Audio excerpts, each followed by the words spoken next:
Well, a bit of a different video for you this week. I haven't been doing a lot of travelling around. If you watched my last video, you know I was heading over to my mother's place to look after her for a few days. And yeah, as always, every time I come over, I take the opportunity to do a few odd jobs on the van. So I'll hang on and I'll show you a little bit of what I've done this week.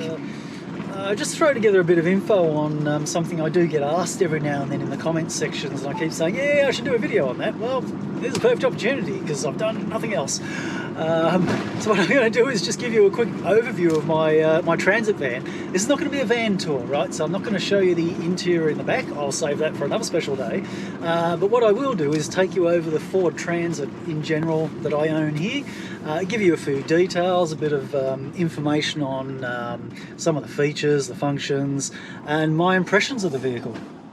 So it's time to get one of those odd jobs done and knock over another thing that I need to do on this damn van to get it finished. This annoys me. Every time I have a shower, I'm standing here looking at this unfinished section, so I'm going to try and knock this over today. So there's a couple of adhesives that I've been using for pretty much everything in the van, anywhere where I need to glue stuff. And these composite panels are held on with glue.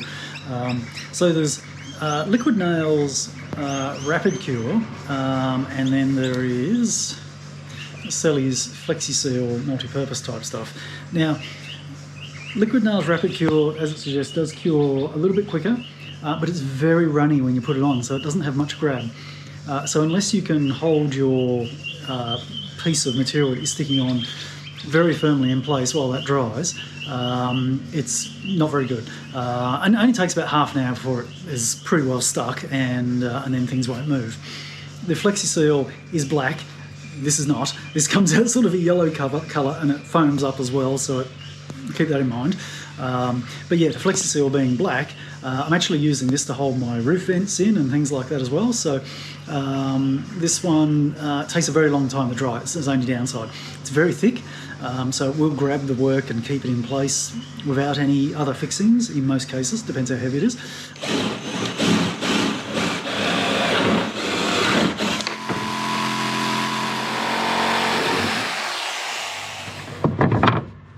I just needed a hole to clear this wiring. It sort of bulges up and carries on and does a bit, and I don't really need anything, don't need any material in that spot. I really just need this bottom edge down there and the top and the corners just to support the composite panel. When I put the hooks in, it gives me a little bit of meat here to put screws into as well, as long as I don't put a screw right there and go through the electrical cable, and then I'm in a lot of trouble. But anyway,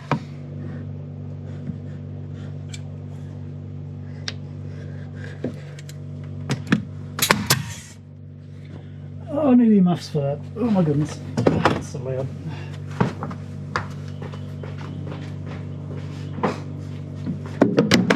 Oh shit. I think it must have been a short nail in the barrel still. That's a bit weird.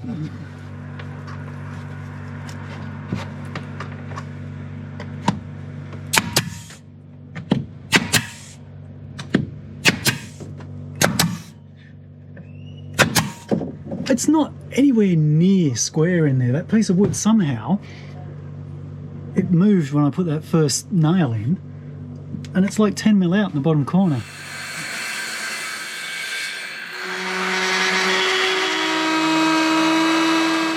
Alright, this is how you bend composite panel. You cut a little V-joint out of there, little V-groove, all the way through the plastic, but keeping the 0.3mm sheet of aluminium intact, and then we carefully bend it. I need a piece of wood just so I can do it all in one go. It's not hard to bend, I'm just being gentle. It's close enough, 90 degrees.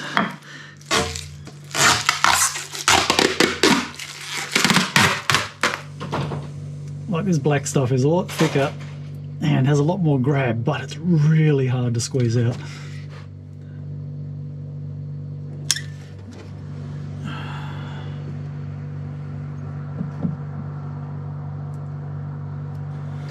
Right.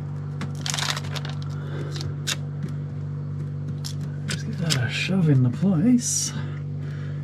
Just need it to stay there. Get this on there. Oh, that's gone the wrong way, it moved it. yeah, we're pretty good. It's not perfect, but it's probably close enough.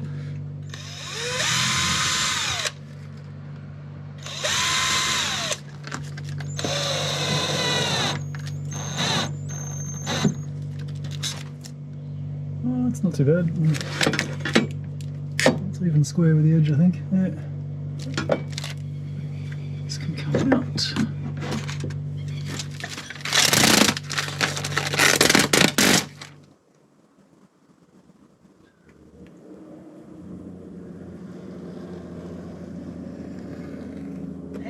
I am driving a 2023 model Ford Transit 350L rear-wheel drive, 10-speed automatic, 2.0 litre single turbo. What else can I use to describe it? Oh yeah, high roof with a SVO custom paint option. I don't have a lot of options on this. I really haven't optioned much at all from the factory other than the paint and the high roof. The overall length of this is just under 6 metres. It's about 5.9-ish metres.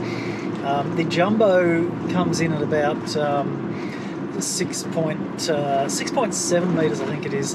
I have had a Transit once before. It was a jumbo, a 2018 model jumbo. It was before the automatic transmissions were available, and it was also the older 2.2 litre diesel engine. Now, I didn't have any problems with that one at all. I haven't had any problems with this one either.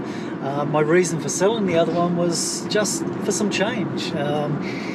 Going from a manual to an auto, that was one thing that I wanted to do. I wanted to get the custom paint job, so I wanted the blue van, and I wanted to try the shorter van, and the reason for wanting to try the shorter van was not so much size, but it was more to do with the suspension. The jumbo van has a payload of 1.8 tonnes, whereas the van that I'm driving right now is about 1.2 tonnes. Now what that means is that the jumbo van has dual wheels on the back, and it has very heavy suspension. So to drive it on the road, it was a very harsh vehicle to drive. The rear end would kick and buck, and it was very, very rough. You know, you would, basically my van conversion on that would rattle and bump all the time. Coming to the 350L vehicle, the ride quality is just significantly better. It's so noticeable. It's, yeah, it's really good. It's such a big difference going down to the lower payload. My main purchase reason for taking a Transit is value for money, and that's kind of based on, you know, the size of the van, the performance, interior inclusions, and that's like from a technology point of view. And probably the biggest thing from a value for money perspective was the fact that I was a mechanical engineer for Ford Motor Company, and as a result I got a significant discount for employee purchase of vehicles. So one big plus of the high roof option on the Ford Transit is that it's high. Like, I'm not tall, but hey, this is 2.02 metres high inside, basically, floor to headroom clearance. Now, this is a rear-wheel drive van, so the floor is a little bit higher than the front-wheel drive van. If you wanted to go for the front-wheel drive, the floor is 100 mil lower, so you actually have about 2.1 metres headroom. But of course, the floor being lower, that then gives you less space underneath the whole water tanks and things like that. So, and I preferred the rear-wheel drive also just for the drivability and traction reasons as well. Australian delivered vans can't be bought with windows on the sides, so both these side windows that I've got in the door and in the body there, I had to cut those in myself. Now, these are bought from a company called Bush Ranger four-wheel drive accessories, I think it is. They're not expensive. The windows are like $180 each, but of course then you do have to cut holes in the steel and all that sort of business and glue them in yourself. One of the other options you can get too is the single passenger seat, so you can end up with you know, just a seat over on the side, just, you know, mirrored version of the driver's seat, and then you have the walking space through the centre.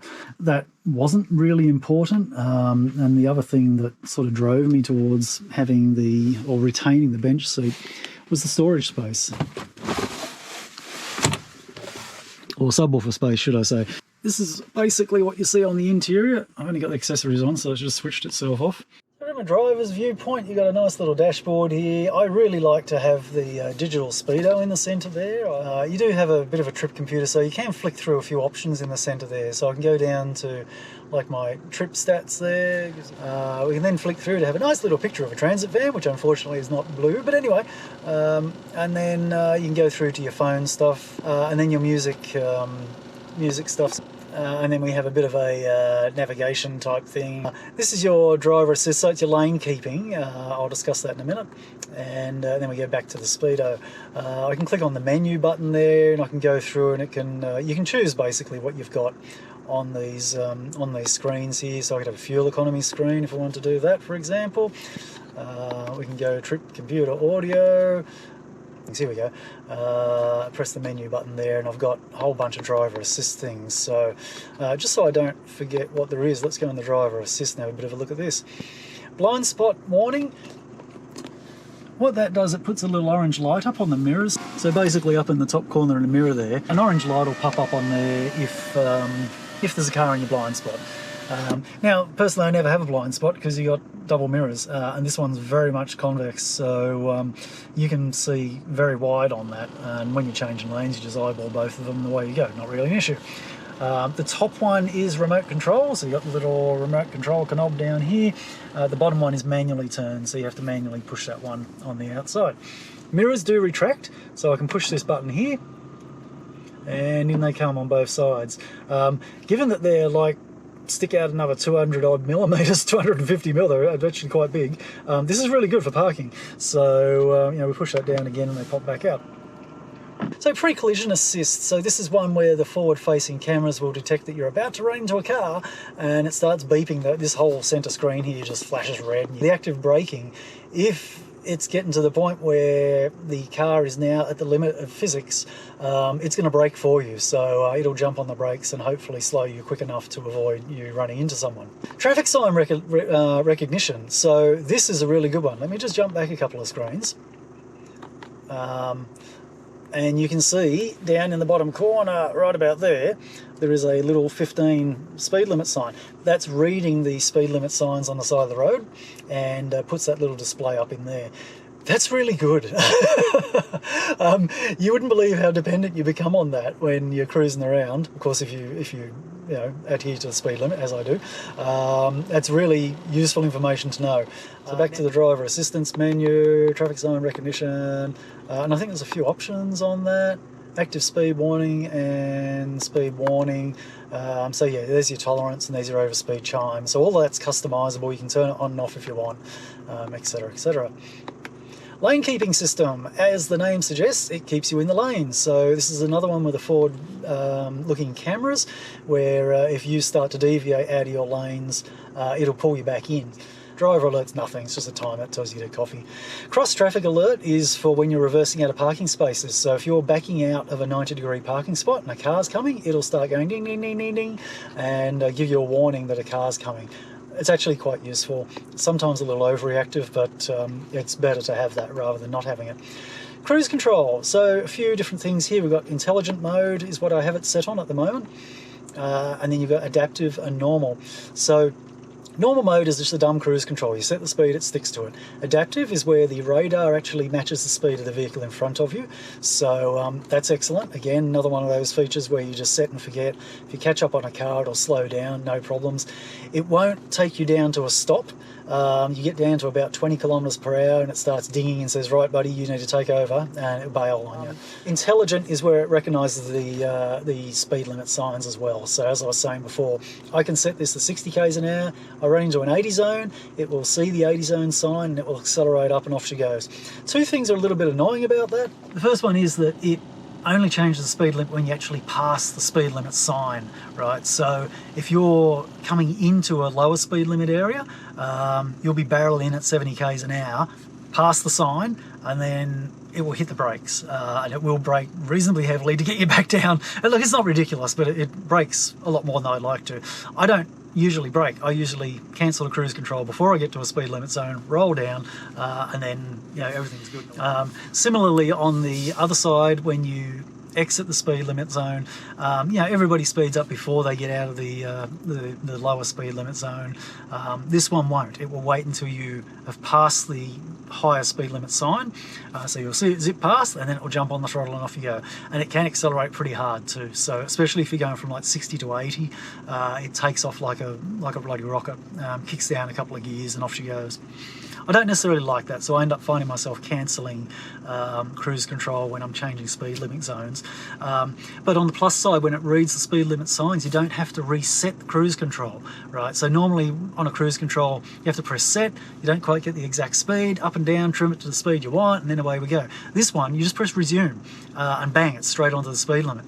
Now, you'll notice that I had my alert tolerance set to 3 kilometers per hour.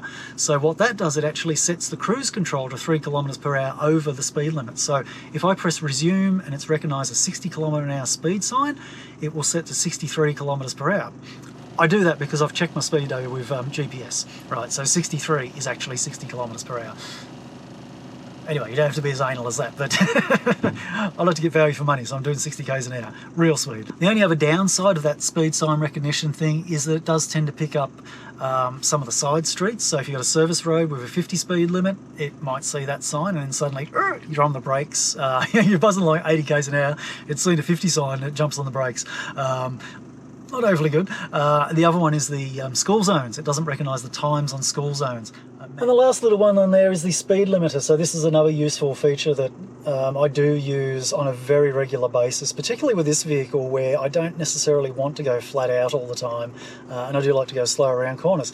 As the name suggests, it limits your speed. So I've got a tolerance there, plus or minus plus 3 kilometers per hour. The intelligence as well, so it again reads the speed limit signs. And if you can see here, these are our cruise control and speed limiter buttons.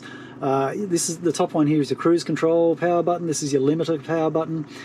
This controls your distance behind the vehicle in front. So when you're in cruise, I can hit that button there. Oops, hang on, let me go back. Press this button here, and you can see the little bars changing there from 4, 3, 2, 1, and then back up to 4. It just cycles through those options. And that's the distance that you sit behind the vehicle in front. Set and up and down there for incrementing your speed up and down when you're on a set speed. And that works on the limiter and the cruise. Both go up by 1 kilometer per hour intervals. And so what I was talking about was the limiter. How this works is you set your limiter. So if I go over here and go bang, press the limit button, you'll see it says lim set.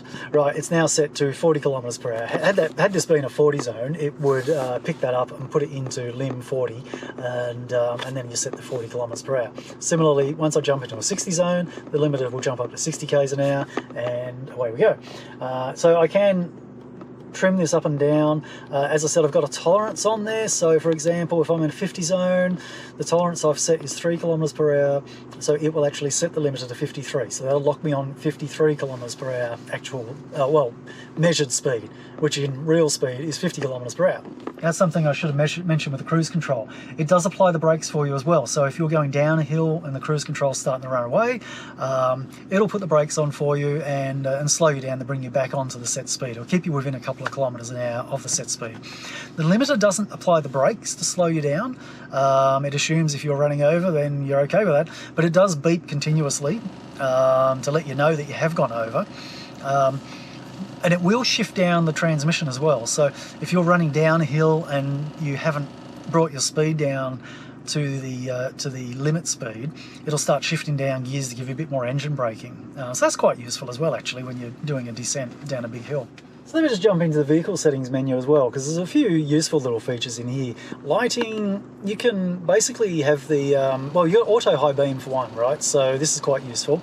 You don't need to use the high beam switch to turn your high beam on and off. It has a camera at the front which detects vehicles, and it just does it by itself, right? It's not 100% accurate. Every now and then it will blind people, so you do need to keep an eye on it. You can manually override it just by pulling on the little stalk down there, as you do for any normal vehicle. And there's a headlamp delay. I don't use that because I really don't need it, but basically when you park the car at night, you know, it can leave the lights on for these time periods and help you find your way back up the driveway. Locks, auto door locking, auto unlocking, you know, mislock, chirp, basically honking the horn, global unlock, you know, locks all the doors, unlocks all the doors or whatever. Auto locking I like, basically when you drive away and hit 20 k's an hour, it locks all the doors. I never used to like that, but now with the way things are going in the world, I like that feature.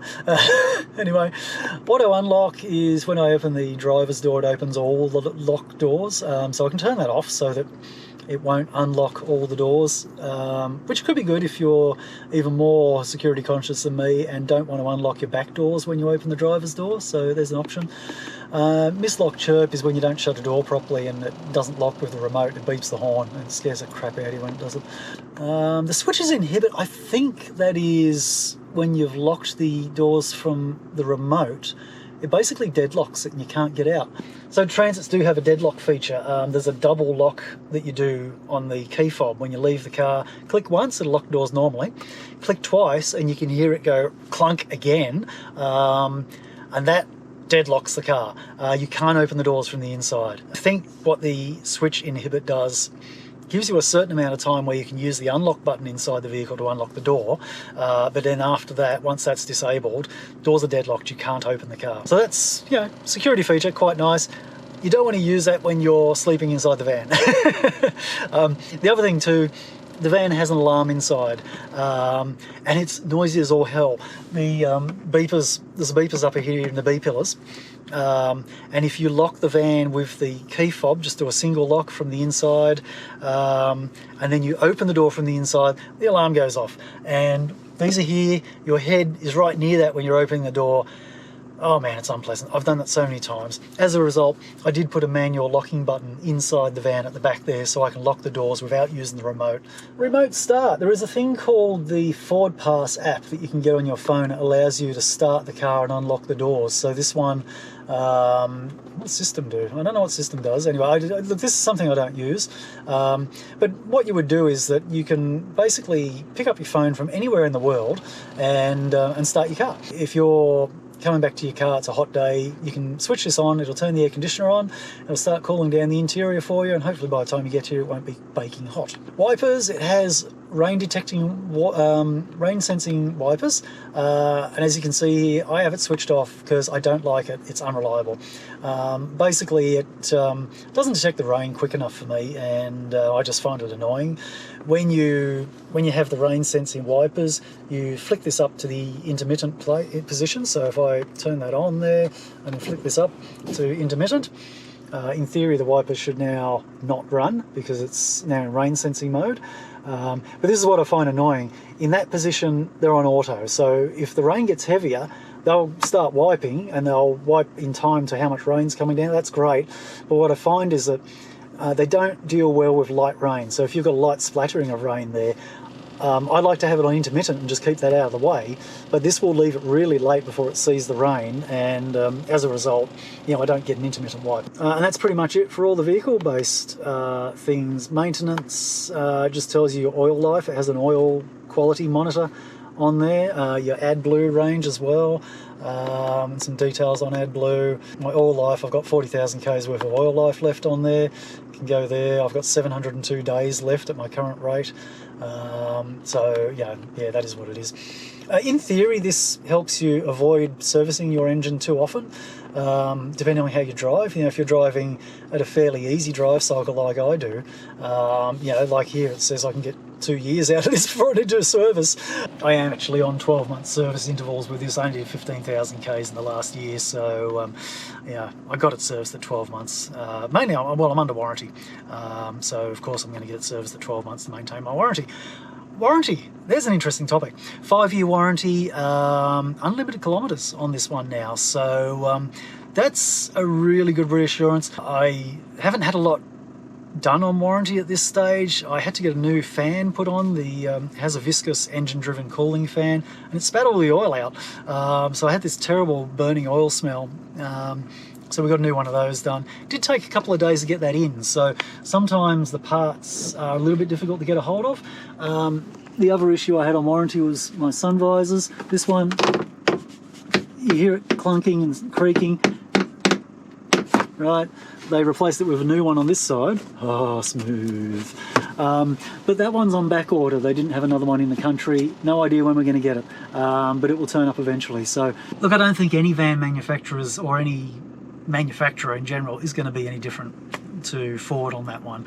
I had a very slight vibration on the van at 50 kilometers per hour when it was cold. The tech came out with me, went for a spin around the block, goes, yep, no worries. And they ordered a new drive shaft. Now, I then went overseas for 4 months, and by the time I came back, they had the drive shaft and they put it in. I don't know how long it took to get it in, but again, it's another thing that they didn't keep in stock and took a little bit of time to get it in. Neither of my Transits have had problems that big. My previous one actually had 0 warranty issues with it, except for a broken lever on the seat. For adjusting the height. It snapped off one day. Actually, it just fell off. It was bizarre. Anyway, there is a stack of stuff in this. There's a lot to cover, but let me just try and give you the real basic highlights of what I like and use on this. So this is the standard Ford screen. One thing I don't like is the soft buttons for the AC controls. So if you want to change your vent directions, you have to click that button. We wait for a while, that pops up, and then you can select defrost. I personally find that a little bit annoying. I don't like to have to do this through a screen, but so be it. Don't actually use it that often. You have a heated front windscreen, so you can turn that on. That helps defrost things. And of course the rear demisters, air conditioning, your fan speed. Again, I don't like software buttons for these, but it is what it is. Temperature, the van has climate control, so you know, you got your temperature set there. You can go through and set your temperature, and your auto modes there. So hit auto, and it goes into auto climate control. Seat heaters. So I think this only works on the outside passenger seat, but you've got 3 settings there, and then we can turn those off. Again, to me, it feels like you wet your pants when that comes on, so I don't like seat heaters either. And you got your max defrost buttons, so rather than faffing about with all the buttons on here, if you want to defrost, you can hit max, and it goes full noise. You've got rear, front, AC, fan. Hit that again, turns that off. We'll turn off our rear and our front demisters. Okay, job done. Now it has both wireless and wired Android Auto, so I generally use it in the wired state because that charges my phone as well at the same time, but it does work wireless. And again, you know, this one's got its own little home screen down here. What I don't like about this is that when I'm using Android Auto, I've still got this little Ford thing over here. And it would be really nice if that disappeared and I could just have Android Auto on there, but no, not to be. So what's it like to drive? Annoyance number 1, this dinging. This is a major annoyance to me if I'm in drive and I've got the park brake on, which is my driving sequence, that's how I do it. It dings. Very annoying, very annoying. You can't turn that off, unfortunately. But look, drive-wise, you know, this thing has electric power-assisted steering. It is light, right? It's lighter than my mum's Ford Territory by a long shot. It's very easy to steer, very easy to drive.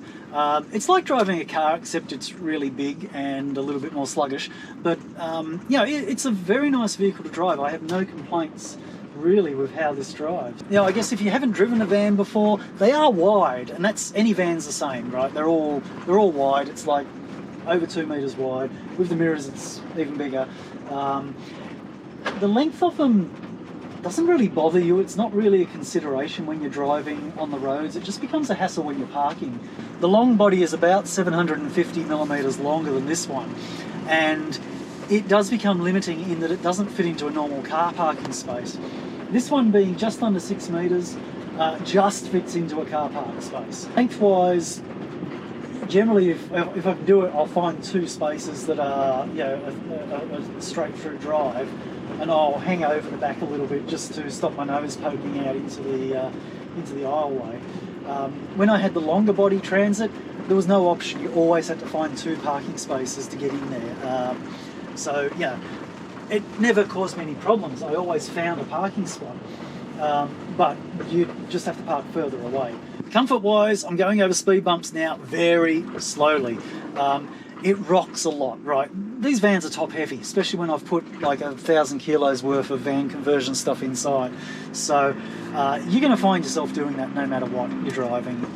Noise-wise, yes, they're noisy. These are a lot quieter when you would first buy it. It has a cargo barrier behind you.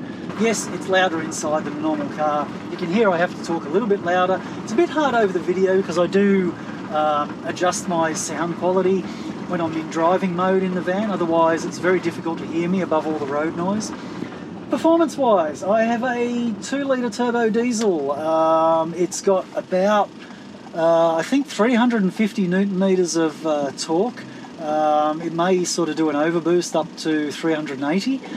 The 10-speed transmission is really good. It has a few little hiccups every now and then, does a few strange things, but you know, you get that.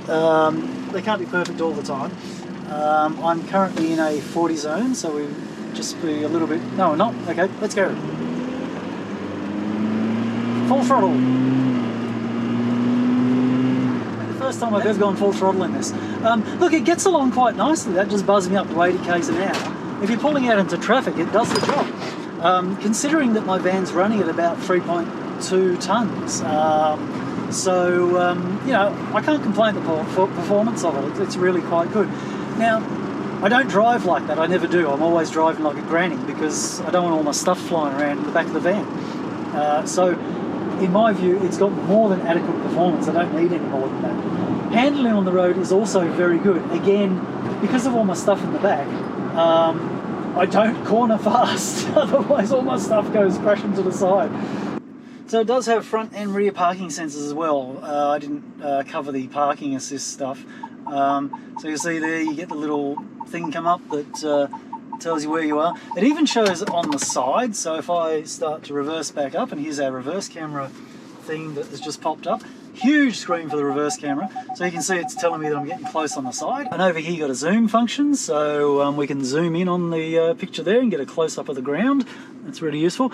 It's for attaching a trailer basically, but this is more useful here. This is the wide angle view, and you can see there that now I can see 90 degrees out the side of the van, right? That is really good when you're backing out of parking spots. That is awesome. Fuel consumption, that's one of the other questions as well. So roughly at the moment I'm getting 11 litres per 100 kilometres. Reason for that is that I'm doing a lot of short drives around town. I'm not traveling large distances. If I'm on a freeway, if I'm cruising along the freeway a lot, that average will come down to the mid-9s. 9.5 is not unreasonable, and even 9.5 with a bit of city driving as well, it has been quite common in the past. And if I reset it while I'm actually on the freeway cruising, it's quite low. I've seen it down in the 8s, sort of 8.8, 8.7 litres per 100. So on a vehicle this size, 3.2 tonnes, I'm not complaining. That's damn good. Okay, well, I think that's pretty much everything. I may have missed some things, but yeah, feel free to add some questions into the comments there if there's anything else you want to know about. I'll do my best to answer them, as long as it's not a very long answer that I have to do. I'll be back soonish with a bit more stuff to do. Hopefully we'll be out looking at a few more nice things very soon. I've still got a few days here hanging around at my mum's place, unfortunately. Personal things that I'm probably not going to share, but yeah, we've got a few issues, so we'll get that sorted out. My next 5 months are going to be somewhat disjointed. Let me just keep it in my perspective. I'm going to have to help my mum move house now, which I wasn't expecting to do. We kind of jumped into a decision on that on the weekend, so good for her. We'll be moving to a place where she has much more access to shops. Where we are here, it's like a 20-kilometre drive into the closest town. She's going to lose a licence, so that's going to be a big change, and it's going to be a bit of adjustment for her. But yeah, moving house, I'm not envying that because I'm going to have to do it. I hate moving house. Worst part is I've got all my stuff stored here. She's going to a smaller place, and I need to offload all my stuff. So over the next few months, it's going to be a mad rush for me to finish this van because I'm going to lose the opportunity to have anywhere to work on it.